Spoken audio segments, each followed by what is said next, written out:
রোজার সঠিক হক আদায় করব কিভাবে? শুধুই কি সারাদিন উপবাস থাকলেই হবে? নবী করিম সাল্লাল্লাহু আলাইহি ওয়াসাল্লামের বেশ প্রসিদ্ধ হাদিস আছে এই প্রসঙ্গে। তিনি বলেছেন, রুব্বা সাইমিন লাইসা লাহু মিন সিয়ামিহি ইল্লাল জু'।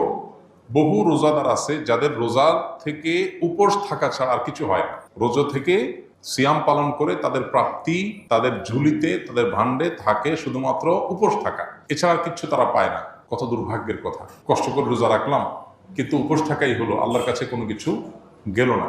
এটা সবচাইতে হতভাগা মানুষদের কথা। তো এই জন্য রোজা যেন অর্থবহ হয়, সেটা যেন শুধু উপোস থাকা না হয়। সিয়াম যেন আল্লাহর কাছে আমাকে প্রিয় পাত্র করে দেয়, সিয়াম যেন আমাকে জান্নাতের উপযুক্ত করে দেয়, রাইয়ান দিয়ে জান্নাতে প্রবেশ করার উপযুক্ত করে। সেজন্য সিয়াম রেখে আমাদেরকে তাকওয়া চর্চা করতে হবে। নবী করিম সাল্লাল্লাহু আলাইহি ওয়াসাল্লামের আরেকটা হাদিস আছে, তিনি বলেছেন, মাল্লাম ইয়াদা কাওলা যুরি ওয়াল আমাল বিহি ওয়াল জাহল ফালাইসা লিল্লাহি হাজাহ আন ইয়াদা তাআমাহু ওয়া শারাবাহু। যে ব্যক্তি রোজা রেখে অনর্থক অহেতুক কাজকাম ছাড়লো না, এই যে মোবাইল টিপাটিপি, ফেসবুক, ইউটিউবে অহেতুক সময় নষ্ট করা করি, এগুলো যে ছাড়লো না, যে ব্যক্তি মিথ্যা কথা বলা ছাড়লো না, মিথ্যা কাজ ছাড়লো না, আবার রোজা রাখলো, এই ব্যক্তির এই উপোস থাকায় আল্লাহর কোনো ঠেকা পড়ে নাই। এই জন্য রোজা রেখে কোনো প্রকার গুনাহ না করা, বিশেষ করে চোখের গুনাহ, মুখের গুনাহ এবং সময় নষ্ট না করা, মিথ্যা প্রতারণা, এসব কিছু না করা, এটা হলো রোজার অন্তর্নিহিত শক্তি। রোজার স্ট্রাকচারটা তো দাঁড়ায় যাবে, আমরা সাহারি খেলাম, সারাদিন কিছু না খেলাম, ইফতারিতে খেলাম, বাস পানাহার বর্জন করলাম, আমার রোজা দাঁড়ায় গেল। কিন্তু এই রোজা, এটার যে প্রাণ, সেটা আসার জন্য এই রোজা রেখে কোনো প্রকার সিয়াম পালন করে কোনো প্রকার গুনাহ থেকে আমাকে বেঁচে থাকার চেষ্টা করতে হবে, তাহলে সেটা অর্থবহ হবে।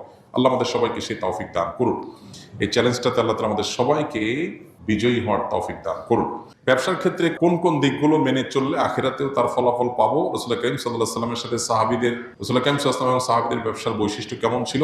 বিশেষ দ্রষ্টব্য, ইন্টার দ্বিতীয় বর্ষের ব্যবসায় শিক্ষা বিভাগের ছাত্র আমি, পরিকল্পনা উদ্যোক্তা হওয়া। যারা তরুণ আছেন, মাশাআল্লাহ, উদ্যোক্তা হওয়ার প্ল্যান করছেন, তারা খুবই সাধুবাদ পাওয়ার মতো একটা কাজ করছেন। উদ্যোক্তা হওয়ার পরিকল্পনা করেন। ইহুদিরা উদ্যোক্তা সবাই, তারা গোটা দুনিয়া কন্ট্রোল করছে। পৃথিবী পলিটিশিয়ানরা কন্ট্রোল করে না, পৃথিবী এন্টারপ্রেনাররা কন্ট্রোল করে। পৃথিবীর রাজনীতিবিদদের হাতে নাই, পৃথিবী যতটা হাতে আছে কাদের? উদ্যোক্তাদের, ব্যবসায়ীদের। এই জন্য মুসলমান তরুণ ব্যবসা করবার, উদ্যোক্তা হয়ে ওঠার মানসিকতা লালন করতে হবে। ব্যবসা অবশ্য এক জিনিস, উদ্যোক্তা আরেক জিনিস।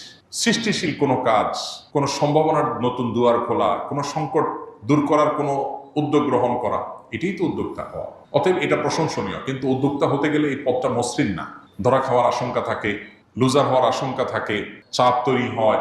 আর বিশেষ করে আমাদের মতো দুর্নীতি এবং অনিয়মে ভরা সমাজে যদি কেউ উদ্যোক্তা হতে চায়, সে সৎ পথে উদ্যোক্তা হওয়া তার জন্য কঠিন। একই কাজ অন্যরা করবে 2 নম্বর পথে, সেটা তাদের জন্য অনেক ইজি হবে। আপনি করবেন সঠিক পথে, আপনার জন্য কঠিন হবে।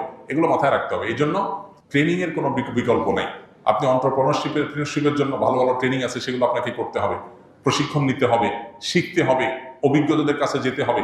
আমরা সুন্নাহ ফাউন্ডেশন থেকে একবার, সম্ভবত 2022 সালে বা 21 সালে, আমরা উদ্যোক্তা সম্মাননা করেছিলাম। সারা দেশ থেকে অনেকগুলো উদ্যোগকে বেছে নিয়ে যারা দিন পালন করে আবার উদ্যোক্তা হয়ে ওঠার চেষ্টা করছেন, তাদেরকে আমরা অ্যাওয়ার্ড দিয়েছিলাম। আলহামদুলিল্লাহ, আরো অনেকে এটা নিয়ে কাজ করছেন। অতএব যারা এগুলো নিয়ে কাজ করছেন, তাদের সাথে লিঙ্ক হয়ে, তাদের সাথে যোগাযোগ করে, বুঝে শুনে তারপরে পা ফেলেন। উদ্যোক্তা হতে গিয়ে ধরা খেয়ে এরপরে পিছনে আসবেন না। একটাই জিনিস, আমানতদারিতা এবং সততার সাথে ব্যবসা করা। আত-তাজিরুস সাদুক মা'আন নাবিয়্যিন ওয়াস সিদ্দিকিন ওয়াশ শুহাদা। যে সমস্ত ব্যবসায়ীরা ব্যবসা করতে গিয়ে সততা এবং আমানতদারিতা, এই দুটো জিনিস মেনটেন করে, আমার দ্বারা কারোর হক নষ্ট হবে না, এটা লক্ষ্য করে যদি কেউ ব্যবসা করে, ইনশাআল্লাহ বিদিনিল্লাহ, সত্য কথা বলে ব্যবসা করে, প্রতারণা না করে, চিটারি বাটপারি না করে, তাহলে সে নবীদের সাথে কিয়ামতের বাজারে উঠবে ইনশাআল্লাহ। সাহাবা ইকরাম এবং নবী সাল্লাল্লাহু আলাইহি ওয়াসাল্লামের ব্যবসার মূল বিষয় ছিল এটা, সততা এবং আমানতদারিতা। সত্যবাদিতা এবং আমানতদারিতা, যেটা হারিয়ে গেছে।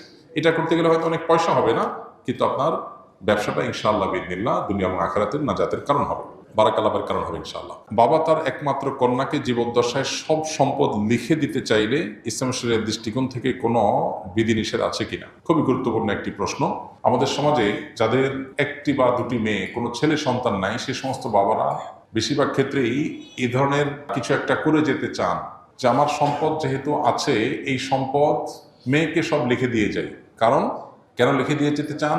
কারণ বাবার মৃত্যুর পর মেয়েরা সম্পদ পাবে নির্দিষ্ট হারে। অবশিষ্ট সম্পদ দেখা যায় যিনি মারা গেছেন, তার ভাই বোন, তার ভাতিজা, যাদেরকে ফারায়েজের ভাষায় আসাবা বলা হয়, অর্থাৎ কোরআন এবং হাদিসে যাদের জন্য নির্দিষ্ট হিস্সা ঠিক করা আছে, এদের ছাড়া যারা আছে তাদেরকে আসাবা বলা হয়। এই আসাবারা পেয়ে যাবে, আত্মীয়র একটা বিশেষ ক্যাটাগরিকে আসাবা বলা হয়। কোনো মানুষের মৃত্যুর পর এটা শুধুমাত্র যারা কন্যার বাবা তাদের জন্য না, সবার জন্য প্রযোজ্য। তাদের সম্পদ, পরিত্যক্ত সম্পদ যা তারা রেখে দুনিয়া থেকে যাবেন, সেই সম্পদের নির্দিষ্ট হারে যার যার হিস্সা আছে সেটা দেওয়ার পর যদি কিছু থেকে যায়, এটা আসাবাদের মধ্যে বন্টন হবে। এটাই হলো আল্লাহর নির্দেশনা। এখন যাদের একটা, দুইটা, তিনটা কন্যা সন্তান আছে, কোনো ছেলে সন্তান নাই, তারা বেশিরভাগ ক্ষেত্রেই এই আশঙ্কা করেন যে কন্যা সন্তানের জন্য নির্দিষ্ট হিস্সা আল্লাহ ঠিক করে দিয়েছে, সেটা আমি দিলাম, আমার মৃত্যুর পর সেটা সে পেল, কিন্তু বাকিটা তো আসাবারা পেয়ে যাবে। তো আসাবারা যেন না পায় সেজন্য সবটুকুই জীবদ্দশায় মেয়েকে দিয়ে যেতে চান। এটা জায়েজ আছে কিনা এই সম্পর্কে প্রথম কথা হলো, আল্লাহ রাব্বুল আলামিন কোরআনে হাকিমে সম্পদ বন্টনের যে হার ঠিক করে দিয়েছেন, এটাকে আল্লাহ তাআলা আল্লাহর ভাষায় বলেছেন হুদুদুল্লাহ। আল্লাহ পরিষ্কারভাবে বলেছেন যে তিলকা হুদুদুল্লাহ। এই যে বন্টন নামা দেওয়া হলো, এই এতটুকু পাবে, অতটুকু পাবে, এটা কার সীমানা? আল্লাহর সীমানা। আল্লাহর সীমানা লঙ্ঘন করা এটা জঘন্য এবং ভয়াবহতম অপরাধ। আল্লাহ রাব্বুল আলামিন মৃত ব্যক্তির পরিত্যক্ত সম্পদের যাকে যা দিতে বলেছেন তাকে তা দেওয়া, এটা আল্লাহর নির্দেশ। আল্লাহ বলেছেন ফরিদাতুম মিনাল্লাহ, এটা আল্লাহর নির্ধারণ। এটা কে ফিক্স করেছেন? আল্লাহ করেছেন। আল্লাহ তাআলা পরিষ্কারভাবে বলেছেন এটা আল্লাহর নির্ধারণ, এটা আল্লাহর সীমানা, অতএব এগুলো ক্রস করা যাবে না। মুশকিল হলো আমরা বেশিরভাগ মানুষ, আমরা আমাদের আপন বলতে বুঝি নিজের স্ত্রী, ছেলে মেয়েকে, খুব বেশি হলে বাপ মাকে আমরা হয়তো কাউন্ট করি। বেশিরভাগ মানুষই আমাদের গণ্ডিটা সীমাবদ্ধ হলো স্ত্রী এবং ছেলে মেয়ের মধ্যে। পরিবার বলতে এটুকু বুঝি। আমরা হয়তো সাময়িক বিভিন্ন পরিবেশ পরিস্থিতিতে বিভিন্নভাবে প্রভাবিত হই। কিয়ামত পর্যন্ত আগত সকল সমাজের সকল মানুষের জন্য আল্লাহর বিধান প্রযোজ্য এবং ইনসাফপূর্ণ এবং সবচেয়ে ন্যায্য। আমরা মনে করি যে আমার জীবদ্দশায় সব মেয়েকে বা ছেলেকে বা যাকে আমি মনে করি আপন, তাকে দিয়ে গেলে বোধহয় কল্যাণ হবে। বহু বাবা আছেন সকল সম্পদ বিশেষ ছেলের নাম বিশেষ মেয়ের নামে লিখে দিয়েছেন, কিন্তু জীবদ্দশাতে দেখে গেছে যে ওই ছেলে মেয়ের হাতে বেজ্জত হয়েছে, কারণ সম্পদ পাওয়ার পর তারা চোখ উল্টে ফেলছে। কেন আল্লাহ তাআলা নির্ধারণ করে দিয়েছেন, কেন আল্লাহ তাআলা জীবদ্দশায় সবাই দিয়ে যাওয়ার পরে উৎসাহ দেন নাই, এই জিনিসটা তখন হয়তো আমাদের বুঝে আসে। হ্যাঁ, হয়তো মানে হাজারে 2-10টা কেস হয়, কিন্তু হয়। আর সবচেয়ে বড় কথা হলো আল্লাহ তাআলা কোরআনে কারিমে বলেছেন আবাউকুম ওয়া আবনাউকুম লা তাদরুনা আইয়ুহুম আকরাবু লাকুম নাফা। ফারায়েজের ক্ষেত্রে আল্লাহ সুবহানাহু ওয়া তাআলা যাকে যা দিতে বলেছেন, তোমাদের বাপ দাদা, তোমাদের সন্তান সন্ততি, কে তোমাদের বেশি কাজে আসবে তোমরা জানো না। তুমি একজনকে আপন মনে করে সব দিয়ে দিলা, এটা তোমার ক্ষতির কারণ হতে পারে। আল্লাহ যাকে যা দিতে বলেছে তাকে তা দাও, তোমার বুঝে না আসলেও দাও, তোমার মনে না চাইলেও দাও, এতে তুমি আল্লাহর কাছে রিওয়ার্ড পাবে। আর মনে রাখবে, তোমার জন্য আল্লাহর নির্ধারণটা তোমার নির্ধারণের চাইতে বেশি গুরুত্বপূর্ণ এবং বেশি উত্তম। আল্লাহর চাইতে বেস্ট বা বেটার, সর্বোচ্চ পরিকল্পনাকারী, সবচেয়ে উত্তম পরিকল্পনাকারী আর কেউ নাই। এই জন্য সম্পদ আমার যা আছে সেগুলো সব আমি আমার ছেলে মেয়েকে দিয়ে দিচ্ছি, আর কেউ যেন না পায়। এটা আমরা আমাদের মতো করে আমাদের জগৎটাকে ভাবি। পৃথিবীতে আমার টিকে থাকা, আমার বেঁচে থাকা, আমার জীবদ্দশায়, আমার মৃত্যুর পর আমার কল্যাণকামিতার জায়গা শুধু ছেলে মেয়েই করবে তা না। এরকম বহু মানুষ আছে যে তারা ছেলে মেয়ে না, দেখা যায় জামাই অনেক কদর করে। অনেকে আছে ছেলেকে সব দিয়ে যায়, মেয়েদেরকে দিতে চায় না, পরের বাসায় চলে যাবে। এই জন্য দেখা যায় যে শেষ পর্যন্ত জামাই এবং মেয়ে তারাই তার সবচেয়ে বেশি কেয়ার করে। অহরহ এই ধরনের কেস আপনি খুঁজে পাবেন প্রিয় ভাইরা আমার। এই জন্য আমাদের গণ্ডিটা শুধুমাত্র আমাদের সন্তানদের মধ্যে সীমাবদ্ধ, এটা আমাদের দৃষ্টিভঙ্গির সংকীর্ণতার কারণে হয়। ইসলাম আমাদেরকে এত সংকীর্ণ জীবন দেখতে বলেনি। আমরা বেঁচে থাকার জন্য শুধু আমাদের সন্তান ছেলে মেয়ে যথেষ্ট না, একটা সমাজের অনেক মানুষের প্রতি আমাদের দায় আছে, অনেক মানুষের অবদান আছে, প্রত্যক্ষ পরোক্ষ বিভিন্নভাবে। এই জন্য আমার সকল সম্পদ শুধু আমার ছেলে মেয়েই পাবে আর কেউ পাবে না, এটা অতি স্বার্থপরতার চিন্তার জায়গা থেকে হয়। আর মনে রাখা দরকার, সন্তানকে সম্পদ দিয়ে গিয়ে ধনী বানানো যায় না। আল্লাহ তাআলা যদি ধনী না বানান, আপনি সকল সম্পদ দেওয়ার পরে ওটা ফকির হয়ে যাবে। আল্লাহ যাকে যা দিতে বলেছেন, ইমানদার হয়ে থাকলে আল্লাহর নির্ধারণ করে আস্থা রাখেন, ইয়াকিন রাখেন। হ্যাঁ, আপনি আপনার জীবদ্দশার সন্তানকে অবশ্যই দান করতে পারেন। বাবা তার সন্তানকে হেবা করতে পারে। আপনার 2টা বা 3টা সন্তান হয়েছে, আপনি তাদেরকে সম্পদের থেকে যা খুশি তা দিতে পারেন, কিন্তু যা দিবেন সমান হারে দিবেন। যে কয়জন আছে দেন, কিন্তু সব দিয়ে যাবেন, একটু রেখে যাবেন না। কেন? কারণ রেখে গেলে অন্যরা ভাগ পাবে, সেজন্য। তাহলে অন্যকে বঞ্চিত করার জন্য সন্তানকে দিয়ে বড়লোক করে দিতে চাইছেন, এই বড়লোকই তার কাজে আসবে না বা এই বড়লোকই টিকবে না। এই জন্য এই অ্যাপ্রোচ বা এই উদ্যোগটা প্রশংসনীয় কোনো উদ্যোগ নয়। হ্যাঁ, আপনার যদি মনে হয় আমার মৃত্যুর পর আমার মেয়ে বিপদে পড়তে পারে, অন্যরা তাকে না দিতে পারে, তাহলে আপনি তাকে পর্যাপ্ত দেন, কিন্তু কিছু রাখেন যে মৃত্যুর পর সেগুলো যেন বন্টন অন্তত হতে পারে।